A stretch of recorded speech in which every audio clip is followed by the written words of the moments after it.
ఓం నమో వెంకటేశాయ. ఎవరి నుంచి ఏదైనా ఆశిస్తే అది మన ఆనందాన్ని చంపేస్తుంది. కానీ శ్రీవారిని స్మరిస్తే అది మనకు ధైర్యం, శౌర్యం, శక్తి, సామర్థ్యం, దృఢత్వం, పరాక్రమం, సత్తా, తేజస్సు మరియు మనోశాంతిని ఇస్తుంది.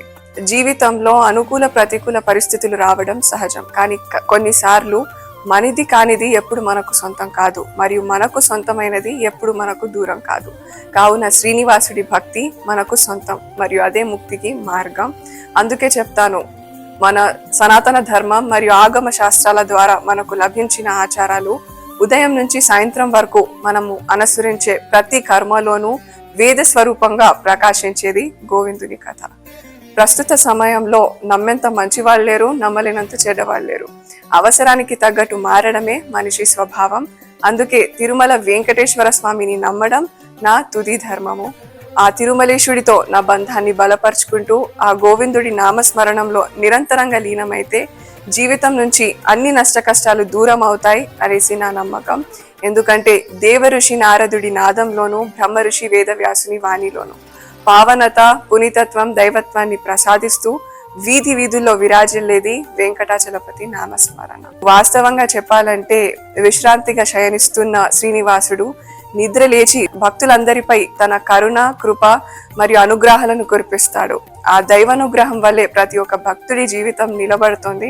ఇంకా మనందరికీ తెలిసిందే, స్వయంగా దేవతలు, గరుడు, గంధర్వులు, యక్షులు విరహభరితమైన గీతాలను ఆలపిస్తూ ఆయన్ని స్తుతిస్తారు.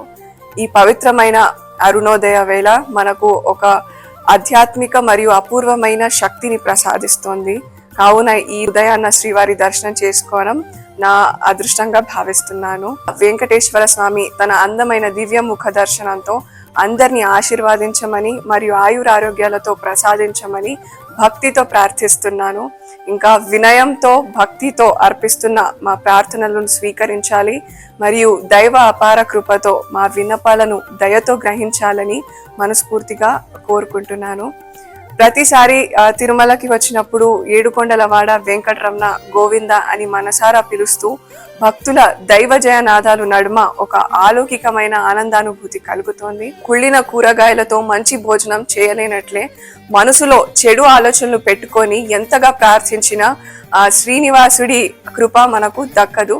కావున కోపం, ద్వేషం, లోభం, మోహం, అహంకారం, అసహనం, వైరం, దురాశ వంటి అపవిత్ర భావాలను దరిదాపులోకి రానివ్వకూడదు. భక్తులందరూ కూడా గల్లీ గల్లీ, వాడ పల్లె పల్లె, దేశ విదేశాలు మరియు కోన కోన నుంచి ఆకాశానికి తాకే కొండ శిఖరాలపై కొండ మెట్లు ఎక్కి శ్రీనివాసుడి పాదాల సన్నిధి చేరుకొని ఒక మధురానందాన్ని పొందుతారు. భక్తులందరికీ నేను చెప్పేది ఒకటి, ఇక్కడికి వచ్చిన భక్తులు చాలా అదృష్టవంతులు.